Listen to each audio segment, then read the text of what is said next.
Good morning. It's hard to believe, but we are quickly coming to the conclusion of the month of June and of our devotional tour of the book of Colossians. Our time today will be spent here in Colossians chapter 4, where after a few final instructions, Paul devotes the bulk of this chapter to personal greetings. And it's one of those greetings that has my attention this morning. Come down with me to verse number 17. And say to Archippus, take heed to the ministry which thou hast received in the Lord, that thou fulfill it. And tell Archippus not to quit.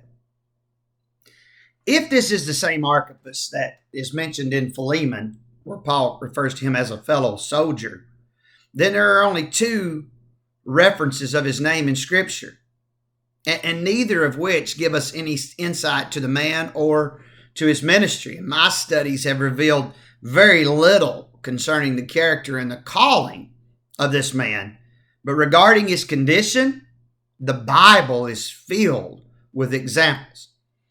Apparently, he was facing what throughout sacred history seems to be a perpetual affliction.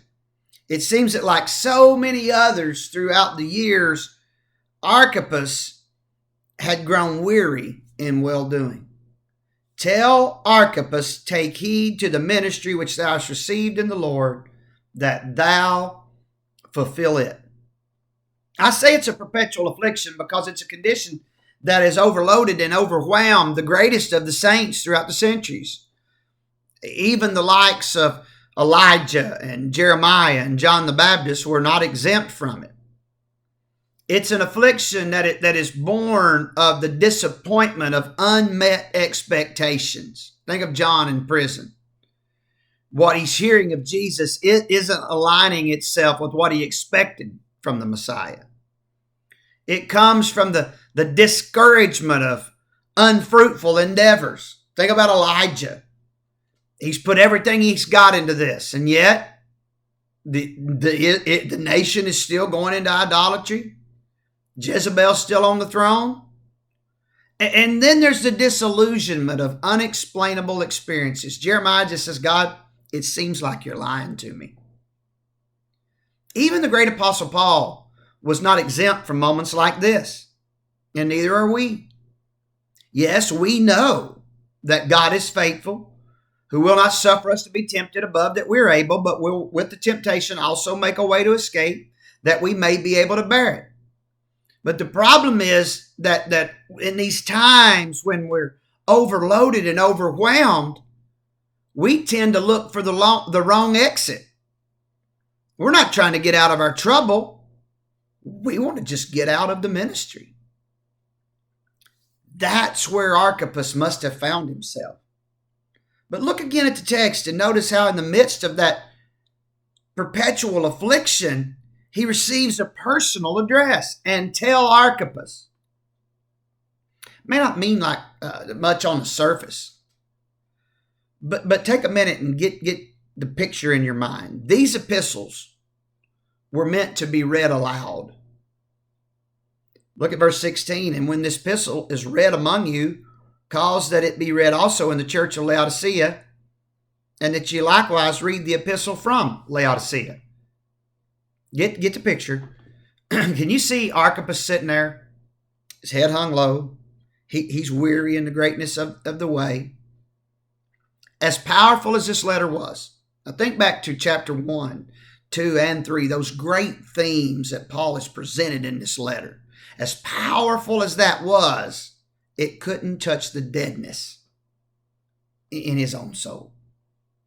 Archippus is there. I've been there. Scoot over. I'll sit beside you. I know the preaching's great, I know, but it's not resonating. We're so weary, so wounded, it's not getting here. And I see it. Archippus is there, his head's hanging low. But suddenly, Paul got personal. And say to Archippus, I can see his head snap up, and he turns his attention toward Paul now, or toward the reader. Say to Archippus, take heed to the ministry which thou hast received in the Lord, that thou fulfill it. Tell Archippus, don't quit. I love it when God gets personal. Elijah, what are you doing here, Elijah? Think of Peter that morning of the resurrection when the angel got personal. He said, tell his disciples and Peter. And it's my prayer that God gets personal with somebody today. Paul got his attention, was the personal address. And now that he has his attention, he makes a powerful appeal and say to Archippus, take heed to the ministry which thou hast received in the Lord, that thou fulfill it. First, there's a warning to be faced. Take heed to the ministry. No man taketh this calling upon himself. Take heed to the ministry. He said to Timothy, Timothy, take heed to that ministry. You can save yourself and others.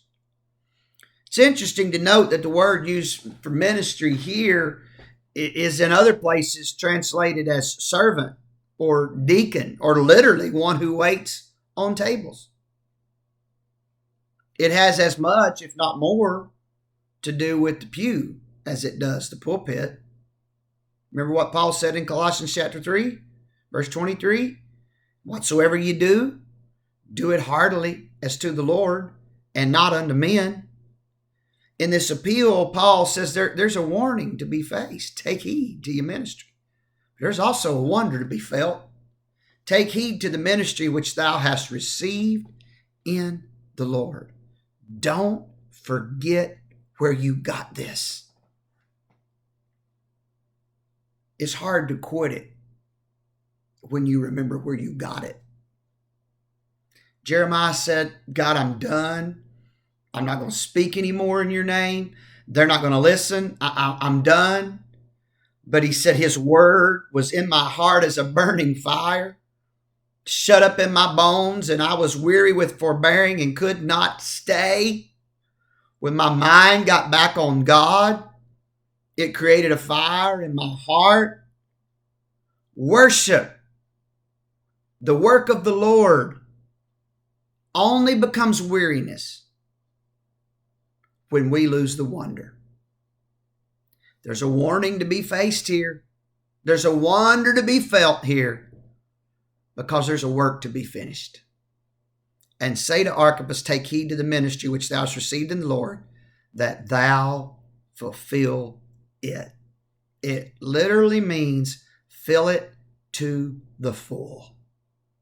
He was to regard his ministry as a vessel into which he was to pour his entire life. Pour yourself in to what God is calling you to do. Nothing else can be allowed to come first. God cannot be a priority in your life. He must be the priority. Let me wrap up today with a practical application and say to Archippus, and I'll say to all of us today, take heed to the ministry which thou hast received in the Lord, that thou fulfill it. Can you say with Paul today, I have finished my course? Are you done? Have you done all that you can do? No? Well, then don't quit. Discouragement is not a reason to quit. Disappointment is not a reason to quit. Disillusionment, it's not a reason to quit. Transitions will come. It's a necessary part of life. But the transition only comes when the current work is done. And if you're not done, don't quit. I'll leave you with the old familiar poem as we close out today. When things go wrong, as they sometimes will, when the road you're trudging seems all uphill, when the funds are low and the debts are high, and you want to smile, but you have to sigh, when care is pressing you down a bit, rest if you must, but don't you quit. Success is failure turned inside out, the silver tint of the clouds of doubt, and you can never tell how close you are it may be near when it seems so far. So stick to the fight when you're hardest hit. It's when things go wrong that you must not quit. God bless you this morning.